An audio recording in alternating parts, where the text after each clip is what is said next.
Earlier in the show, we sat down with Mr. Anthony Travers to discuss the report from the UK Parliament's Foreign Affairs Committee.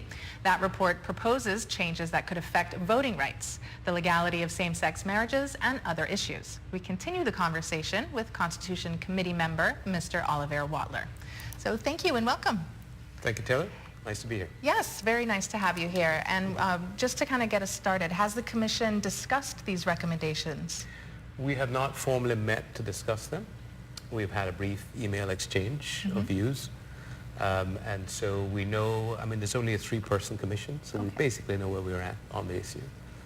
And so you don't have to sort of formally meet and discuss that, or? We will at some stage, I'm sure. And what do you think that the recommendations are going to be like?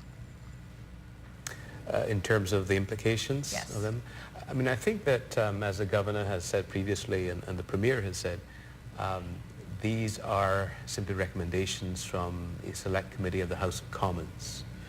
They do not, at this point in time, reflect UK government policy. Okay.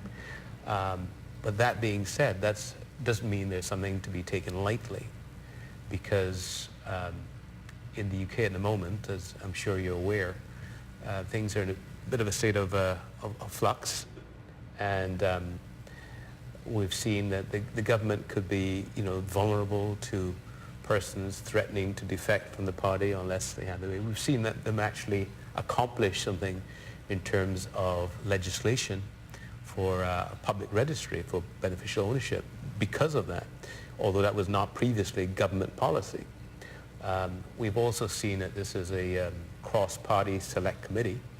There are 5 Conservative MPs on it, 5 Labour MPs, 1 Scottish National Party MP.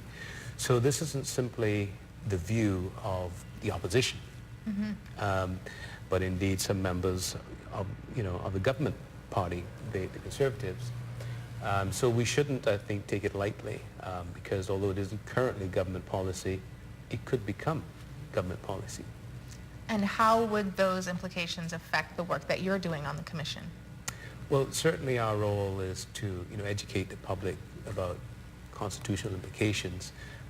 Those recommendations would only take effect with amendments to our Constitution.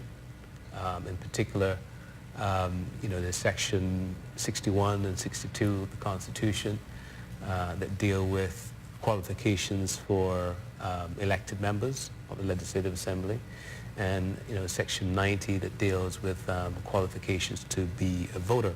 And those are the 2 areas which that select committee sort of zeroed in on, the right to vote and the right to stand for elections. They seem to make somewhat disparaging comments about the concept of belongership, which in the Cayman context means Caymanian status. Okay. And didn't seem to appreciate, that it plays any important role, and thought it was simply a feature of discrimination within the overseas territories. And that gives me certainly cause for concern, because if that distinction is swept away, then it opens the doors to, all sorts of things. And so these decisions or discussions that you're having as a commission, how long do you think it will take in order to make conclusions for the outcome of this? Well, I think the first thing that we can expect to see next is that the FCO is going to comment on the Select Committee's report. And then there may be some form of revision of that report, so we'll see what the final product of it is. That's not to say the FCO will necessarily be bound by it, but it could be also the subject of debate within the House of Commons. Then it has, more significance in terms of the House as a whole were to hold such views as contain these recommendations. Then I think we would be in, for a very serious time indeed. So what is the next step now, where we're at? Well, I think we should be communicating quite vigorously what our views are on this subject. I believe that the Governor is, intervening on our behalf to indicate how strongly felt, our opinions are on this. And I believe also, directed to the FCO, and hopefully that will be reflected in their comments that they give on the report, and we'll see what impact that has ultimately on the report.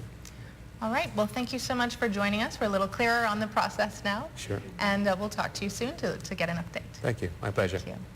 Well, stick around. We'll have more news after the break. And don't forget to WhatsApp us your photos, videos, and news tips to 527-2727.